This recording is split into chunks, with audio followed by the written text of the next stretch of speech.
Hey, welcome everybody to another segment of Ask Ralph the Evaluator, and I'm Ralph the Evaluator. Hey, this segment was triggered by two recent events. First, came across a post on my LinkedIn account about a new Australian collaborative initiative. Now, the initiative is being heralded as the panacea to all problems of government agencies working in their traditional siloed ways. It's going to be the cure-all, the end-all, the be-all. And second, in a recent book club, I sensed a growing frustration with evaluators about the insincerity with which the term collaboration is being defined and evaluated. And I got to tell you, in my experience, that's exactly right. So let me share how I think we ought to operationalize and standardize the definition of collaboration and then how we can evaluate it. Currently, anything seems to count as collaboration.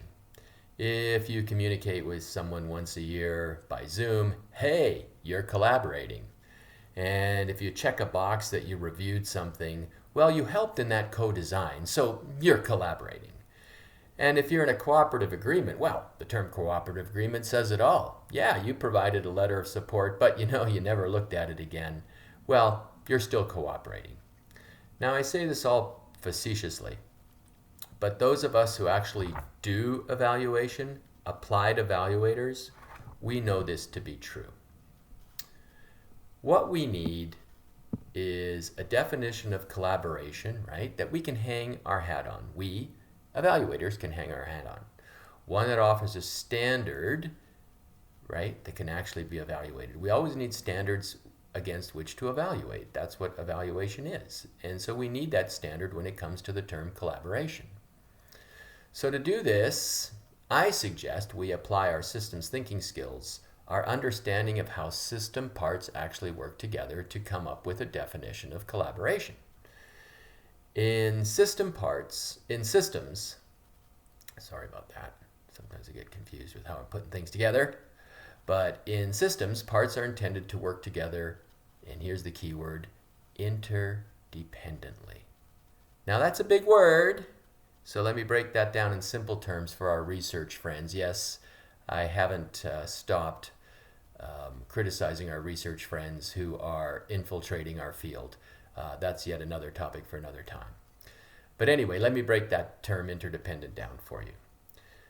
Mildred and Henry are operation managers for two agencies collaborating to address some social issue, right? So they're working together, they're collaborating. Now, to work together interdependently simply means that when Mildred is thinking about making a change to how she operates, she reaches out to Henry to understand how her change will influence Henry's operations. It's that simple. It's not any more difficult than that.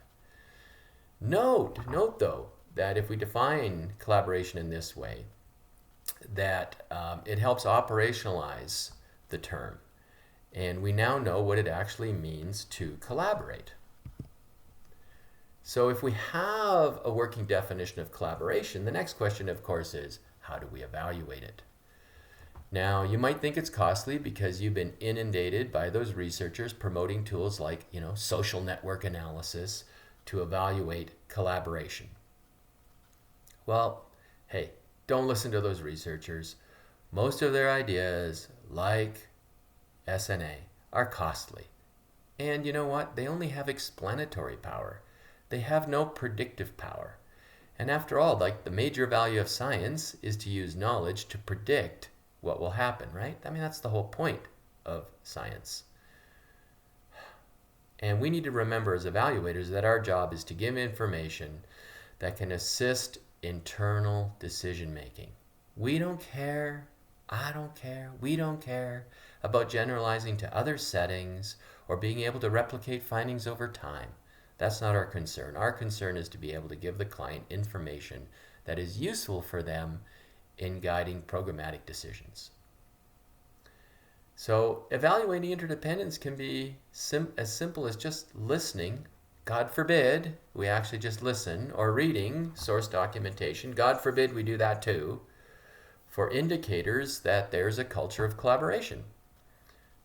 Does Mildred consider how what she does or wants to do impacts Henry and others? It's that simple. My experience is that most collaboratives don't do this at all. They pretty much operate independently, albeit they're under a joint flag, but they do what they want, when they want, the way they want. They're not working collaboratively, they're not working interdependently at all. So, in closing this segment, to my evaluation colleagues, who I know are, and I know this for a fact because I've seen their evaluations, they're sucking the client's pocket dry by evaluating collaboration using these expensive methods. Step up and do the right thing.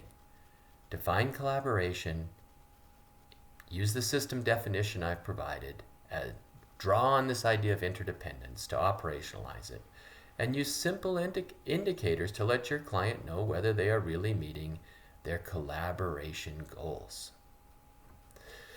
I hope you enjoyed the segment. As always, if you did, I'd appreciate you subscribing to the channel.